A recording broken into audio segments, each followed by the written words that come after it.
Welcome to Nuanced Beauty. This podcast is intended to be a spot where my husband Bill and I will capture some complex thoughts and challenge us to hold to our opinions loosely so that we can see the beauty in others and the beauty in ourselves. I want to challenge us to dive deeper into those everyday topics and those sticky topics that we might shy away from, or we might bulldoze over others with our opinions. Because I think there's wisdom in this idea that if we all thought exactly the same, there would be no need for anyone else. So let's have a conversation and let's get nuanced.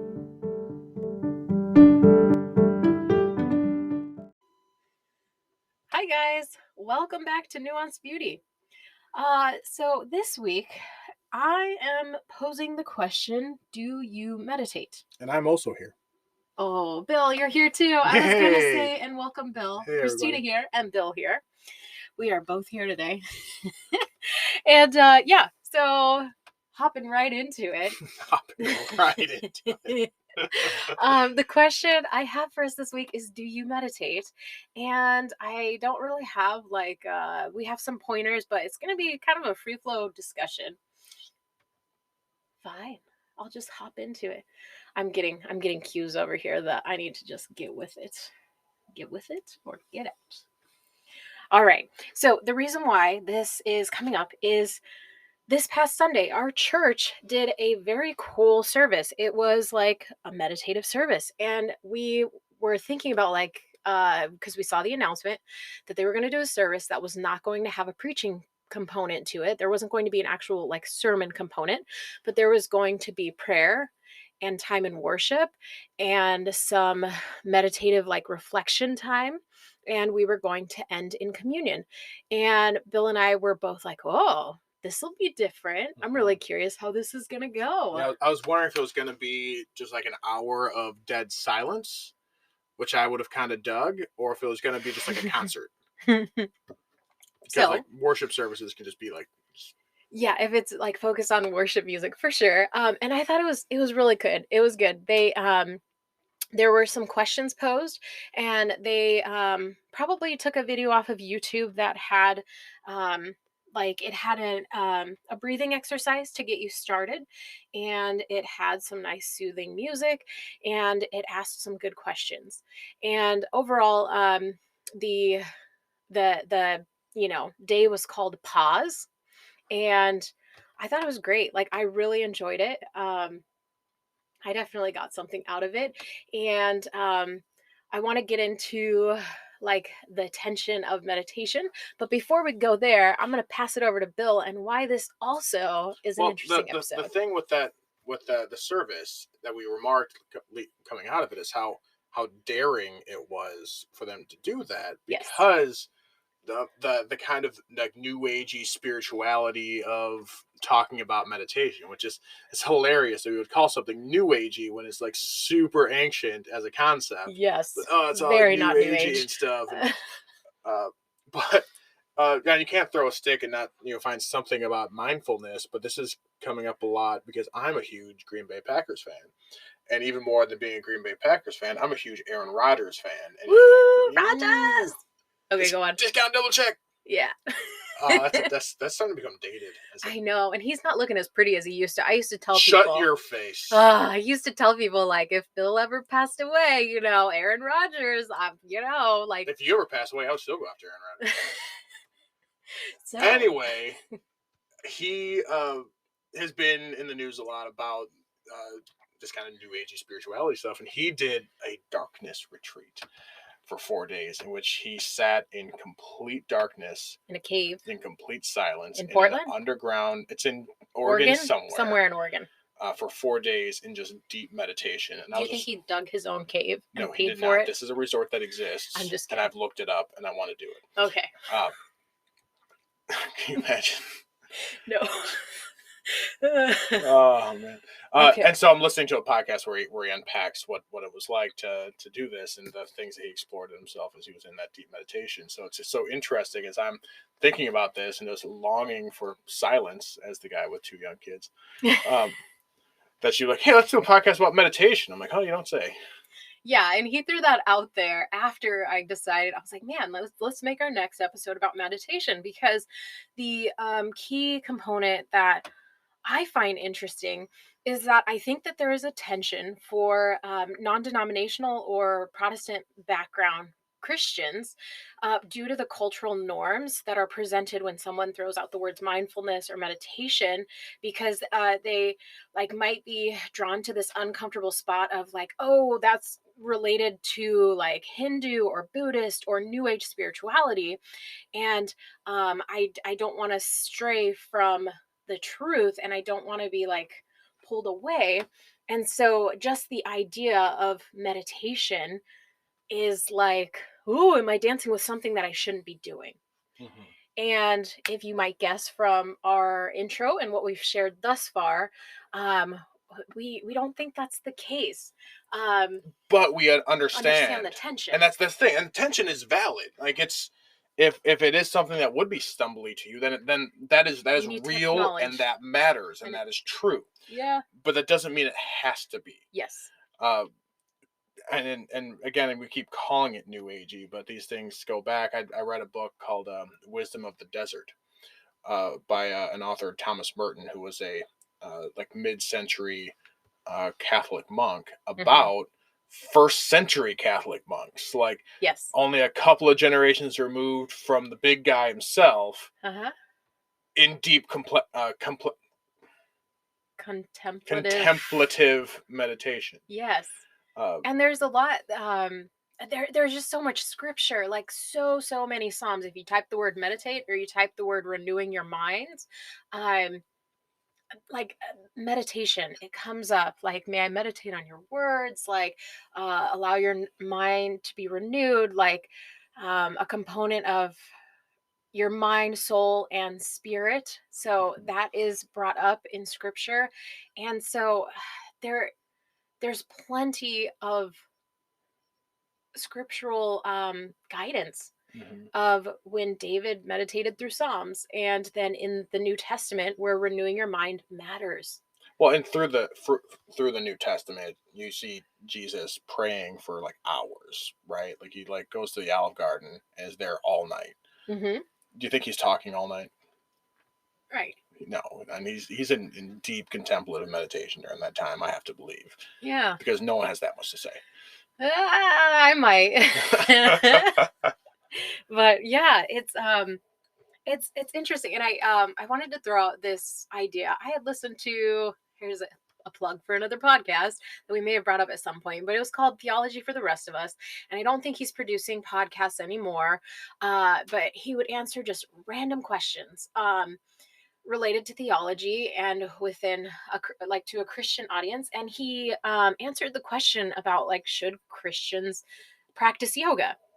And where he took this question is he brought up that yoga in the US is more like flexibility and stretching and it's a training methodology and a breathing exercise, like it's like a discipline sort of thing, whereas yoga in India and Hindu would be a spiritual practice, and they actually wouldn't look at what Americans do as yoga and say that it's quite the same thing. It's very different.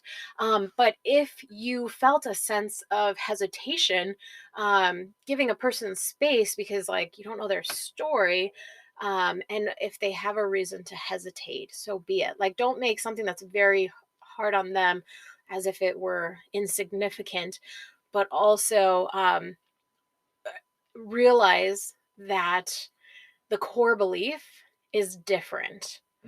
And so if you want to do yoga, go do yoga. That said, when we did yoga, and we did yoga for several years. Yeah. We always left it feeling, because she did put a little bit of spirituality into her practice. Right. And we always felt, oh, you're saying all the right things to the wrong person.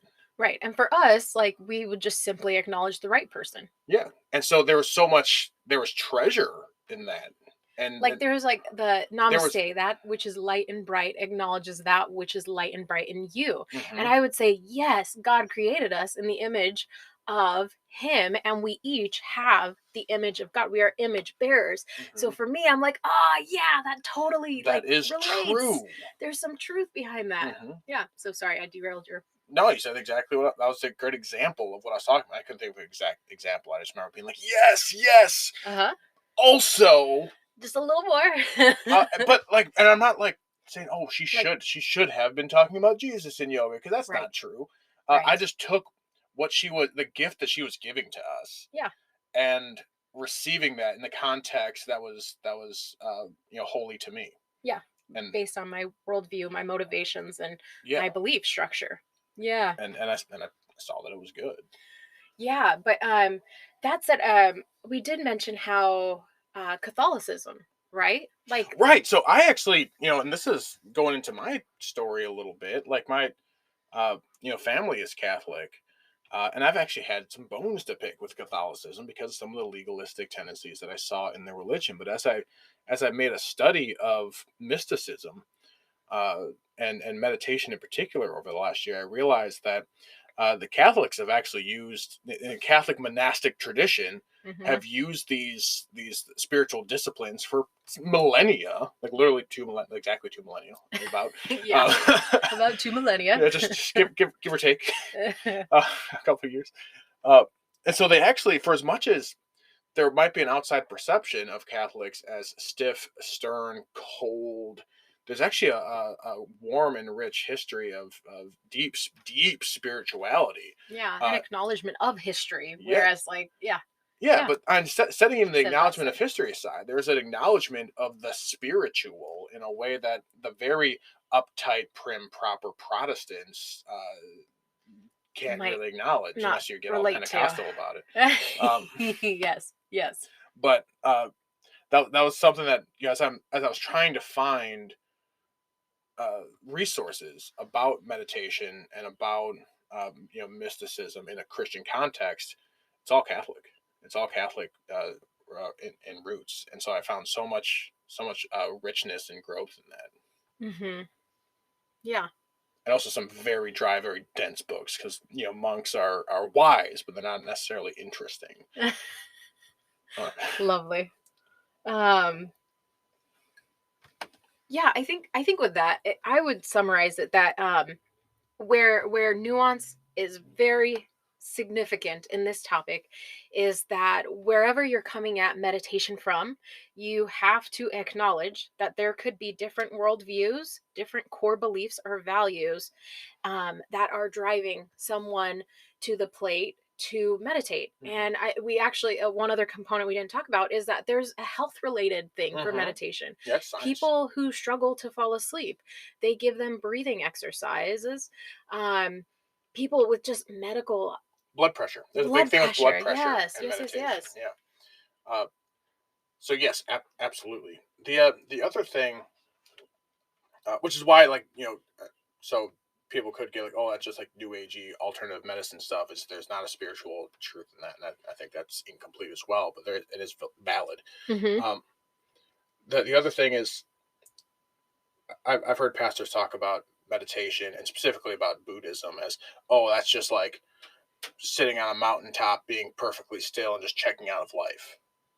Um, and just separating yourself from the world, Hmm. which I don't think is true, even within its own context, because we have an image from like Disney cartoons when we were kids of the meditator sitting cross-legged with his hands and saying Om, and that's a thing that can be, but there's so many other ways of meditating. So Hmm. I'm very good at staying still. You're less good at staying still. Right, and that kind of goes into, we were talking about how we meditate, and Hmm. like, what was the example that you were sharing about where your mind goes? Well, before we even get to that, Uh-huh.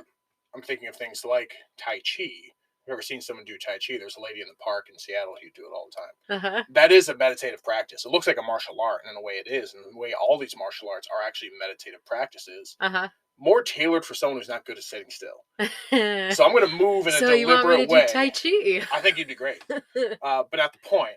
My point is that, when we're talking about meditation, it's not one thing.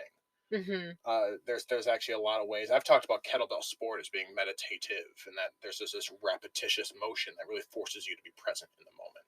Mm-hmm. And that gets, I think, to what you're saying about how your mind works. So that's getting to what is meditation. Uh-huh. And I am not a spiritual director. I'm not a meditative expert. Like, we are not. I don't want to have to caveat every episode, but I a little bit feel like we need to caveat every episode with we are not experts in anything. Uh-huh. I've read a couple of books. And You've read a couple of we've books. done a couple of things a few times or more. Yeah. Yes. So if you have more thoughts on meditation and if we're way off on something, I suggest you direct that to our Instagram. Yeah. Nuanced_beauty. Nailed it. So getting into the mind. thing that's been really valuable to me in meditation is the separation of yourself from your person, right? So the idea that you are not your hand, you're not your foot, and it's neither hand or you're foot. not just your tangible, you are not your physical tangible body. things. And that's one of the mantras I kind of have walked through. Is like, I am not my foot, I am not my leg, and I don't feel like that's very controversial. Everyone kind of can acknowledge the difference between mind and body, but then you get into you are not your mind either. You are not your thoughts. Your thoughts are real and your thoughts matter, but you are not. You have thoughts, but you are not your thoughts. So. What I've heard people who, not for spiritual reasons, but just for practical reasons, say, "Oh, I could never meditate. I think too much." Yes, of course you do. Like we all do. Everybody thinks. Yeah. The problem isn't that you think, and unless you get really deep, you never not think. It's just what you do with it. So, in a book called Journey of Awakening, about meditation. Is that a Ram Dass? That's a Ram Dass book. Yeah. The author discusses thinking of your thoughts as a leaf on a stream. And you just watch that stream go right by, and you continue just being. Right. And I've heard a similar analogy. Well, it was either about thoughts or it was about emotions around thoughts, and picturing like you're looking into the sky and that thought is a bird, and you watch the bird simply fly by, and you see it and you acknowledge that there was a bird, but you allow it to fly by. So another similar, like a metaphor to envision and get your mind on to help direct your thoughts. Yeah, maybe? It's not even direct. I think it's just to decouple your attention from your thoughts, and with the ultimate goal of being where you are and when you are in time, because we, especially as adults, live in a constant state of planning for what's next and reliving what we just did and considering what's happening outside of myself in the world. And we talked about this on the retirement episode about this is your life. It's all you got, whether it sucks or it's great. This is your life that you need to be here for. You need to witness your own being. Well, and what I thought was interesting about, like, as you like explain your mind, and for you, there's a component of like not allowing your mind to rule, and you're almost like you mentioned, like separating your body from your mind. And for me, I am so like my body is like go go go, like I want to move, and my mind is moving super fast as well. So for me, my mind and body are full speed ahead, and they're very connected. And so for me, the practice of meditation, like I do there's a Revelation Wellness, there are podcasts called Be Still and Be Loved, and what I've grown and enjoyed through that is that I need to actually separate like the body, like, and mind, and not separate, but I need to be still in my body while my mind is going. And with that practice, I'm like capable of slowing down. So I need no help slowing down. And I like need all the help slowing down. So yes. I feel like as we're getting to the end of this, you mentioned the Be Still and Be Loved, Rev Well, which is a great resource. I feel like she talks too much. I enjoy the speed of it, though. We've talked about the speed of it. Because, we'll get there. I do there's a series of apps under the title Down Dog. So there's a a yoga app, but then it's spawned into a running app and a number of others. But one is a meditation app. Mm-hmm. And one of the things I like about that app is you can set it to where there's not a message. It is just the bare bones. Like, I'm not trying to teach you something. I'm just saying, hey, breathe for a little while. Mm-hmm. I'm going to remind you every now and again to breathe. Uh-huh. And you can have a setting that tells it how often to remind you to breathe. Yeah. So for you, that's like perfect. So I can say, okay, no, I want you to just be silent for at least 2 minutes between every time you talk. Right. Because I need that. And for me, like, my mind moves so much that I need some direction. Like, so I actually need a little more interjection to allow me to stay present. Yeah. Which to you sounds like counterproductive. Well, it does seem that way. Yeah. That was my, not criticism of this, the service, to bring it all the way back to the beginning, the meditation-based service, is that the theme was pause. And we paused to have us do a lot of stuff. Yeah, for you, that's what it, let's what all it felt like. Stop. I'm going to ask you a series of questions. You're going to write down those answers in a book. Like, that's not pausing at all. You're just giving me homework. Well, that's reflection. But it's I'm not saying it's wrong. I'm just saying they did that breathing exercise in the beginning, and because I've done so much breath work, it was too fast. But I got deep into it right then, and I was just like perfectly still. And I could see the pastor like looking at me every now and then. It's not a big congregation, right? So I kind of see him looking over at me as I'm just like staring blankly back at him, like kind of forgetting to blink. Not taking, everyone else is taking notes because you're saying, hey, okay, write down your answer to this. And I'm just like, well, it was so interesting. Audio medium. You can't see me staring blankly at Christina right now, but I am. Yeah, and I was not answering the questions. I was like having a conversation. And I was writing down the thoughts that came to my gut as they came to me, which sounds weird but yeah, it's not weird neither at all. here nor there, but that's how it works for me. So I was like writing like a mad fiend, and I wasn't even like doing the guided questions. You drew pictures. Well, and there's significance to what I was drawing. There's things, but yeah. I feel like, and we could maybe end on this, even though we have more notes, but we're at time here.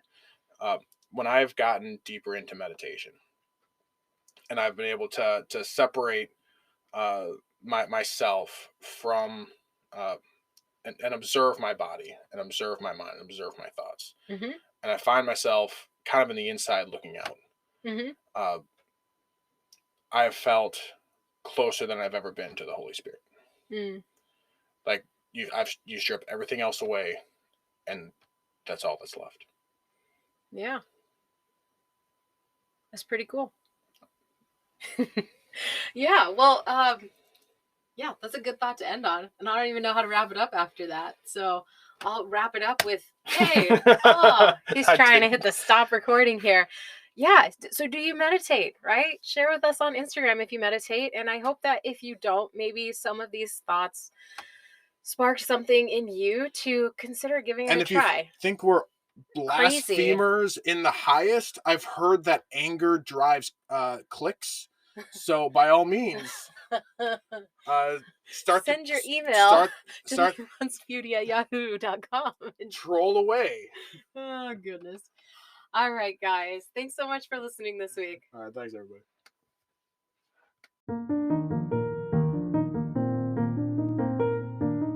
All right, this is the part of the podcast where we recommend a book for this week. Yes, and as a reminder, the intent is not necessarily to make this a book club or that you read every single book we suggest every week. No, that'd be entirely too many books. All this is just coming from the fact that a lot of the conversations we've had and the conversations that we've wanted to share have come from books that we've read and topics that we enjoy. So with all the books out there, sometimes it's hard to choose what you like. So this is our contribution. Yeah, and we generally hope that it ties in a little bit with the episode. All right, we have got a curveball for you for the books. That's plural, books to recommend this week. Bill and I are both here, and the book that I would like to put out there is called Heir to the Crown, a mind-body devotional for the Daughters of God, and this is by Elisa Keaton. She is the founder of Revelation Wellness, which you have heard me talk about multiple times on here from different angles. I have this book sitting on my coffee table right now, and I have not done the full devotion. Each day has a a short reflection, and it has a breathing exercise. And the part that I want to focus in on is that I have made an effort that when I sit down to do this devotion, I have been doing the 3 to 5 minute breathing exercise where I set a timer for either of those 2 times, and I breathe. I inhale and I exhale. And she has a short like thought in there, and there's a phrase that I say when I inhale, and then there's a phrase that I say when I exhale. And I just meditate on that simple phrase, and I'm sitting there aware and present. And for me, that has been a wonderful practice, and I'm really enjoying it. Bill? So to be clear, we didn't recommend 2 books because we fought over who gets to recommend a book this week. We just, I said, no, you can recommend a book. She's like, no, we're going to both do it. So here we are, both doing it. Yeah. So to continue my fangirling of Aaron Rodgers, I'm recommending a book that came about from a Pat McAfee podcast, which is not where one would expect to find like deep spiritual growth. But for a couple of seasons now, he's done a segment every Tuesday with Aaron Rodgers, a full hour-long segment. And last year, or was it 2 years ago now, he did a book club where every week he recommended a book. And the first book he recommended was called Be Here Now, written by Ram Dass. And I picked it up because I'm a huge Aaron Rodgers fan. Mm-hmm. And I'd heard of this book from a comedian that I used to follow back in the day, Pete Holmes. And I thought I'd check it out. And it's separated into 3 or so sections, and the first section just tells a story of the author, who was a psychology professor at Harvard in the 60s, and then did a bunch of acid, and then became Ram Dass, because he went to India. And read the story; it's a good story. So in the second section, it's I'm laughing because I try to find an audiobook, and it really doesn't work as an audiobook because it's really art. So it's really trying to represent how it all is in the way that it would word it, and it's really, I guess, at the core of it. I'm struggling to really sum this up. An exhortation towards, as the title suggests, being here now, and I touched on this in the episode about being present, and it I'll call it is a provocative book. If you are a Christian, I would recommend caution in how you view it, because it has a lot of truth, but not complete truth. And I could sense a power of this, and I could see it derailing someone who might find themselves arguing with things that they don't quite agree with. But if you approach it as I kind of did, the way you would approach the Rocky Horror Picture Show, where it's kind of wrong, but that's kind of what makes it fun, and discern what is good and separate it from what does not serve you. I think is the best way of saying that. That it's very rich in observations of how it all is, how the world is, and how you are. And then it gets into almost like a manual of Buddhism. And I don't know how true that is because I haven't done enough study of it, but it was really fascinating. And again, it's something that I read, and I took what served me from it and set aside what didn't. And I'd highly recommend it if you can do that. Not everybody can, and that's okay. Yeah, it might take a lot of energy. I've looked through some of the pictures in that, and I call it pictures because every page is like artwork. It's words and it's art, and it is dense. I look at it and I'm like, man, this is dense. Yeah, I haven't read it myself, but Bill definitely enjoyed it. But he also he mentioned I kind of caution at some of this stuff, but I can separate. It doesn't take Bill as much energy to separate. He doesn't find himself arguing with the author when he is listening to somebody. Mm-hmm. He is the expert at nuance in a way that I am not. I am all nuance, and he will calmly look at and discern through stuff and still hold respect and not totally downplay the other person. So what's the other book though? You were going to recommend a third book. I mentioned Journey of Awakening in the podcast, which is written by the same author, but it's specifically a how-to of how to meditate. I didn't find it all that interesting, mostly because I'd already read Be Here Now, which covers a lot of the same material in a much more interesting way. So in terms of holding my interest, I really love Be Here Now. But if you don't want to wade through a lot of the imagery and the very challenging topics, if you don't have the energy to wade through that, like I had at the time that I read it, Journey of Awakening is a much more succinct, much more like, okay, how do I actually, okay, you're talking about this and it sounds neat, how do I actually do the thing? And it's an audiobook, and it's really interesting in audiobook because it was recorded back when it was like on cassette tape. You can kind of tell. Oh my gosh. Oh, it's great. That's great. Yeah, so with that, there you guys have it. This week is crazy because we just threw 3 books at you. And as a reminder, you can take it or leave it. So enjoy.